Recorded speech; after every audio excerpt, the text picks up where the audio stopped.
أينما كنا أينما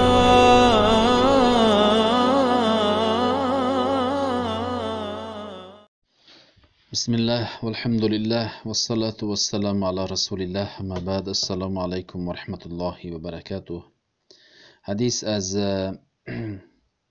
عبدالله ابن مسعود رضی الله عنه روایت شده است. شماره حدیث در کتاب بخاری 6571 می باشد و در کتاب مسلم 186 می باشد. عبدالله ابن مسعود صحابه پیامبر صلی الله علیه و سلم می باشند. مایه فخر بزرگواری ایشان این است که پیامبر روز خواستند به درخت برویند تا که به پیامبر مسواک را آماده بکنند. صحابگان پای باریکی عبدالله ابن مسعود را دیدند و خندیدند. سپس پیامبر صلی الله علیه و سلم گفتند: آیا به پای باریکی عبدالله ابن مسعود می خندید؟ پای عبدالله ابن مسعود در میزان روز قیامت از کوه احد وزنین‌تر می باشد. این مایه فخر بزرگواری عبدالله ابن مسعود بود. عبدالله ابن مسعود انسانی دلاور بودند، با شجاعت بودند. قرآن را آشکارا در مکه می خواندند، از ملامت کافران نمی ترسیدند. عبدالله ابن مسعود می گویند که قال النبی صلی الله علیه و سلم: اینی لأعلم آخر اهل النار خروجا منها. پیامبر صلی الله علیه و سلم گفتند: هر آینه من میدانم آخرین شخصی که از دوزخ، از جهنم بیرون میبراید، من او را میدانم. و آخر اهل الجنة دخولا، و آخرین شخصی که به بهشت وارد میشود او را نیز میدانم. رجل یخرج من النار حبوا فیقول الله اذهب فدخل الجنه. مردی که از آتش جهنم بیرون میبرد در حالی که خزیده، الله میگوید برو تو به بهشت وارد شو. فیأتیها، این مرد می آید. فیخیل الیه انها ملأ، و فکر میکند که بهشت پر گشته است. گمان میکند که دیگر در بهشت جایی نیست که به او جای بدهند. فکر میکند که بهشت یگان جای وسیع گشت اما تنگ شده است. فیرجع فیقول یا رب وجدتها ملأ.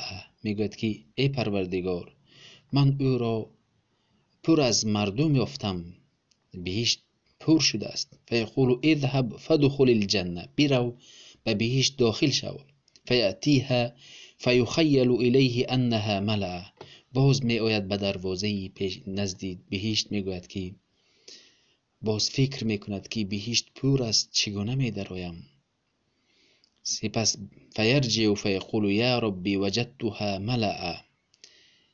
سپس میگه پروردگارا، من او را پر از اهل بهشتیان یافتم. فیقول اذهب فدخل الجنه، برو داخل شو به بهشت. فإن لك مثل الدنیا و عشرة امثالها.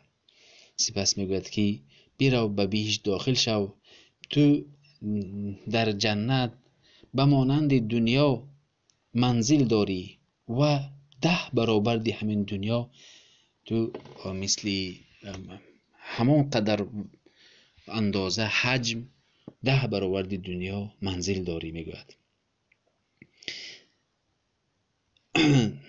او ان لك مثل 10 امثال الدنیا. فیقول، سپس این مرد میگوید اتسخر منی.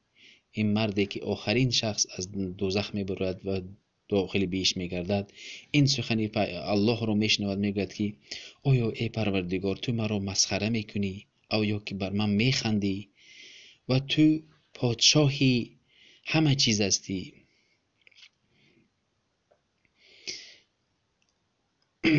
سپس عبدالله ابن مسعود میگوید که ولقد رأیت رسول الله صلی الله علیه و سلم ضحك حتى بدت نواجزه وكان يقال ذلك ادنى اهل الجنة منزلة.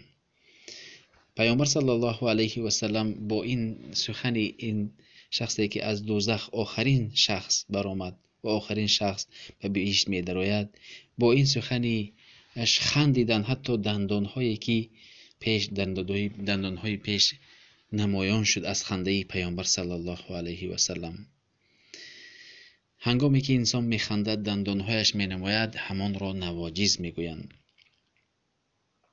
زیرا در دوامش میگه ذلک ادنی اهل الجنة منزلة، این مثل دنیا و 10 برآورد این دنیا اندازه حجم یک شخصی که آخرین شخصی که به بهشت می‌دراید همچون منزل دارد.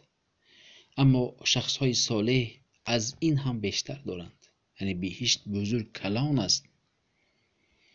الله میگوید که شمایان شتاب بکنید به جنتی که برش مثل آسمان و زمین است. اگر مثل آسمان باشد برش، درازیش چقدر باشد؟ ارضها السماوات والارض. این بود حدیث درباره شخصی که آخرین شخصی که به بهشت داخل می شود، آخرین شخصی که از جهنم بیرون می آرد. السلام علیکم و رحمت الله و برکاته.